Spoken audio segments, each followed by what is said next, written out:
Tonight's episode of Off the Hook is presented by the Boathouse.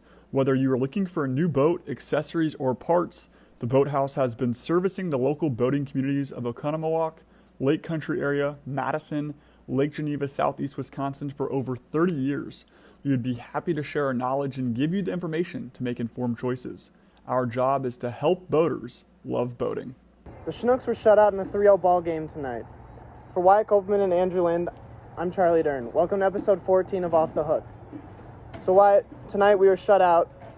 Obviously the hitting wasn't there and it never really showed. We only had 4 hits. We only had 5 last night. What's been going on at the plate? Yeah, Charlie, you really hit it on the head. 9 strikeouts once again for the Chinooks ball club. Really going to hurt them rather than help them 6 out of 7 days of the week. And well, Charlie, that was one of those days tonight as Joe Glassy got 0 help on his 20th birthday. So the Fighting Illini not able to celebrate with a win in his books. And unfortunately, he was able to actually get some command going and make adjustments later on in the outing. But the Lakeshore lineup was just not able to cash in whatsoever. Ethan Verkrumba didn't really get going. And then you also just had other guys, Brendan Bales, the team leader in hits, as well as Griffin Dorshing being absent still. And then Kai Murphy just left this morning, so he's headed back to ASU. And that's just really going to put another hole in this lineup. He was the leadoff hitter for quite some time this season, and also just responsible for some of the home runs. Lakeshore has not relied on the power hitting, let alone just the big base knocks that they need in a timely fashion.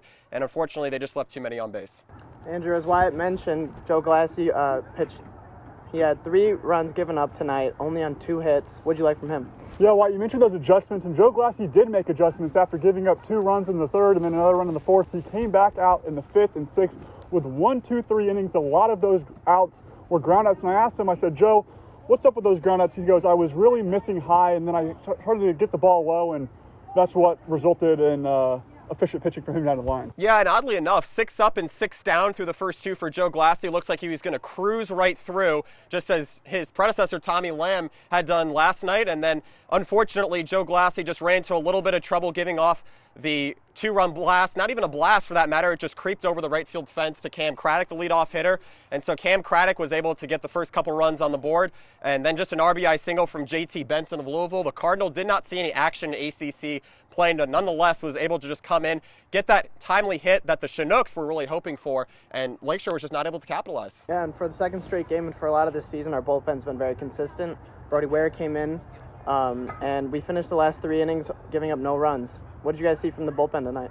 Yeah, it's been a conversation that we've had several times on the show, and Travis Acree just a few weeks ago said, hey, if we're going to win, this bullpen needs to spearhead us, and the bullpen has done its job. It's just been a lack of offense, in my opinion. But tonight, Brody Ware came in and pitched 2 innings, the first time that he hasn't given up a run since June 20th. So great action from him tonight. And then the new guy, Robbie Butension from Phoenix College, came in and just delivered. He did his thing, and the bullpen looked good, in my opinion, Wyatt. Yeah, the bullpen I thought was great as well. Robbie Butension came in, had a little bit of a rude awakening for what looked like initially an E8 on Connor Kimple, who was in center field today, not in the corner outfield like you're used to seeing him. He's either in right, he's in left, and despite his base knock, it was over to short. He was just not able to make the athletic grab, and the ball ricocheted off of his glove. Unfortunately for the Chinooks, they were unable to just work another 1, 2, 3 inning late for Robbie Butension, give him a better awakening, or a better welcoming rather, to Lakeshore. But unfortunately, just the Lakeshore Chinooks did not have the run scoring behind them, and that's what's really going to be the burner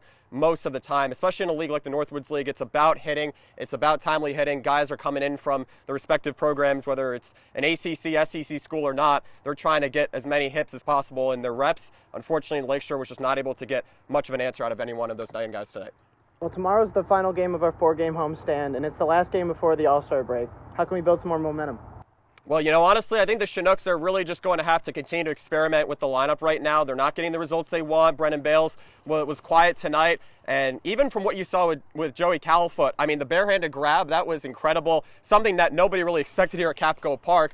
Those are the plays that really make you wonder how much more could you capitalize had a pitcher like that maybe not made that grab. And if Lakeshore can actually continue to muster off enough hits come after the All-Star break, when they're going to be, at home against Fond du Lac and then have more home games, that's just what's going to have to be crucial for them, is just continue to experiment with the lineup and then also just build enough plate discipline. So I feel like the Chinooks were really victims of a lot of strikeouts tonight.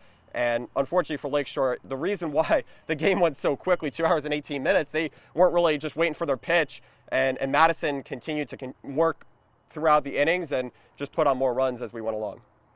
The Chinooks return to Capco Park tomorrow night at 1:35 p.m. for their final game of the homestand against the Madison Mallards. We'll see you tomorrow.